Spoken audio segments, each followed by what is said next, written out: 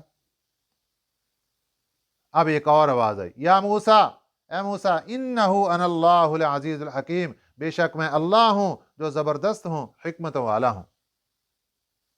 اب اللہ تعالیٰ نے آگے پھر حکم دیا کہ آپ اپنی لاٹھی کو پھینکیے، اس کا ترجمہ انشاءاللہ العزیز پھر کل کے سبق میں آئے گا۔ اللہ تعالیٰ ہمیں انبیاء علیہ السلام کی صحیح پیروی کرنے کی توفیق عطا فرمائے، آمین۔ وما علینا الا البلاغ المبین۔